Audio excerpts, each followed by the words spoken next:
Coming up on tonight's news, find out how many years the underwear bomber will be going to jail. Will Rowan be merging with Rutgers Camden? And find out what charity RTN is donating to for their annual telethon. All this and more up next. Do you like this top? It's so gay. Really? Yeah, it's totally gay. You know, you really shouldn't say that. Say what? Well, say that something's gay when you mean it's bad. It's insulting.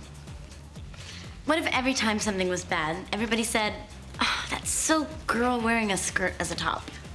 Oh, you are. Those are cute jeans, though. When you say that's so gay, do you realize what you say?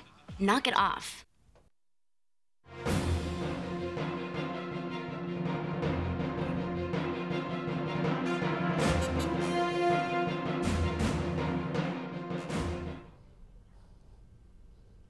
Good evening, I'm Stephen Chater. And I'm Michelle Jaworski.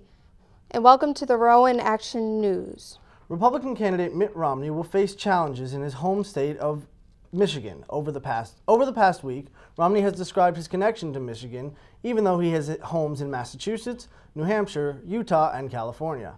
Romney has not had a home in Michigan since high school. The top concern in Michigan is the state's economic future. House Speaker John Boehner from Ohio announced bill to extend payroll tax cuts. On Thursday, Boehner made remarks that the bill will extend the tax cuts and jobless benefits for more than 160 million workers. In a battle versus Obama, Boehner supports the bill for long-term unemployment. Congress is not sure whether they will be voting by Friday. So those annoying robocalls from telemarketers, they now must get consent before making those computer-dialed and pre-recorded calls to customers. The FCC approved the new rules on Wednesday. Now here's Danielle Nottingham with more information on the Nigerian bomber. Bomb on a plane over Detroit on Christmas Day in 2009 will spend the rest of his life behind bars. A federal judge sentenced Umar Farouk Abdulmutallab 4 months after the 25-year-old admitted the failed attack was a suicide mission for al-Qaeda. One of the charges he pled guilty to carries a mandatory life sentence. Abdulmutallab's attorney asked for a shorter sentence, calling life in prison cruel and unusual punishment because the bomb did not blow up the plane and no passengers were hurt or killed. But attorneys for the U.S. government argued Abdulmutallab attempted to kill 289 people, and if released, he's likely to try another suicide mission. When he pled guilty last October, Abdulmutallab said his explosive-laden underwear was a, quote, blessed weapon to avenge Muslims killed around the world. He admitted that al-Qaeda leader Anwar al-Awlaki inspired him. The American-born Muslim cleric was killed in a drone strike last September. Abdulmutallab is expected to serve his sentence at the federal Supermax prison in Colorado, where other convicted terrorists are already behind bars. Danielle Nottingham, CBS News, the White House. 6 years after Hurricane Katrina, the final FEMA trailer is removed from New Orleans. The trailer was taken away on Sunday, and the agency says those who lived in the trailer have moved back to their rebuilt houses. Wreckage from the devastating earthquake in Japan is heading our way. After the magnitude 9.0 earthquake struck 11 months ago, the debris continues to break up and float closer to the U.S. coast. It's hard to say how big the debris is or where the majority of it is actually going. The bulk of the debris is expected to hit in 2014. Governor Chris Christie approves the go-ahead to build a Gloucester City Middle School and fix up the Camden High School. The project was put on hold due to lack of funds, but has since restarted. This much-needed change is welcomed in the school's areas. A school bus crash in Chesterfield, New Jersey becomes deadly. Thursday morning, a dump truck collided into the bus in the middle of a four-way intersection, sending it into a pole. One 11-year-old girl was killed in the crash and was identified as the daughter of a state trooper and a triplet.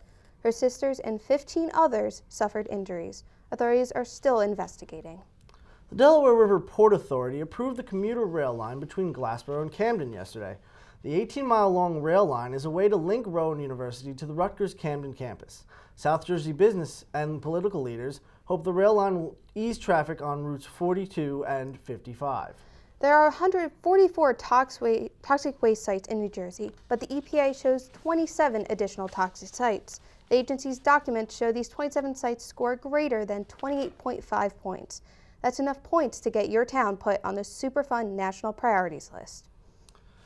A rise in interracial marriage in the U.S. is breaking records. A recent study shows that minorities, young adults, and the higher educated are more likely to be in favor of mixed marriages. Multiracial Americans are a small but fast-growing demographic. American auto dealers are pushing back on the fuel economy rules proposed by Obama's administration.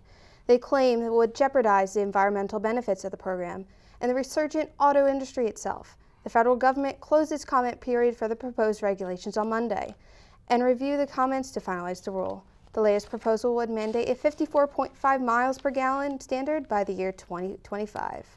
Next, we have Devin Paradise with sports. Jeremy Lin of the New York Knicks is continuing his success story. Moving up from the D-Leagues, he has started the past 7 games for the Knicks.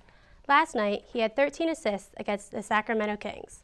Lin is now becoming known as one of the best point guards in the NBA. In other basketball news, former All-Star and league MVP Allen Iverson is hoping of getting one last shot in the NBA. Iverson is thinking of playing in minor league basketball. He's willing to play in the Caribbean, South America, or the D-League. Iverson wants to be signed by February 26th. In college sports, 4 Texas Christian University football players were arrested on drug charges Wednesday after the investigation began January 18th. Allegedly, 3 of these players were thought to be dealing drugs. The investigation will continue. Back to you at the desk. Thank you, Devin. Coming up next, documentarian Ken Burns visit Rowan. Oh, those boys are much too much. Those boys are much too much.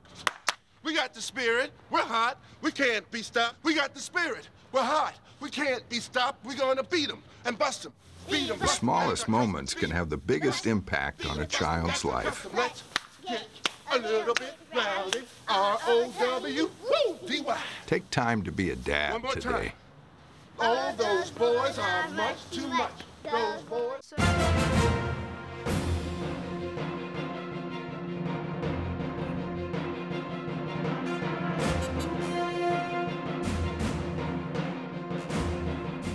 Welcome back. So you want to be a filmmaker? Ken Burns told us how. Award-winning documentary filmmaker Ken Burns visited Rowan University on Monday, explaining the key to becoming successful in the field of filmmaking. The students enjoyed his works and thoughts of optimism for future careers. The norovirus, better known as the stomach flu, is spreading across colleges in our region. Rowan University is not among them. We recommend that students use soap and water when they wash their hands or head to the Student Health Center in Linden Hall. Show your support for the scholarship named after Sharice Wilson, who died last semester in a tragic car crash. Rowan is holding a charity basketball game on Friday, March 2nd at 5:30 p.m. Students can enter a raffle to be picked for the game. Tickets are $1 and can be purchased at the information desk in the Student Center. Now here's Nicole James with more details on Whitney Houston's funeral. Nicole? New Jersey says goodbye to Whitney Houston. Services will be held in her hometown of Newark and broadcast live on the internet. Celebs invited are Aretha Franklin, Stevie Wonder, and actor Kevin Costner. Production of the Colbert Report is temporarily suspended.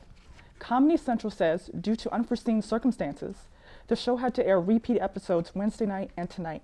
No reasons were given for canceling taping so far. Chris Brown uses offensive pickup lines?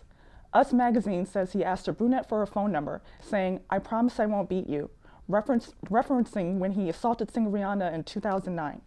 Brown's rep says he'd be surprised if Chris said something that stupid.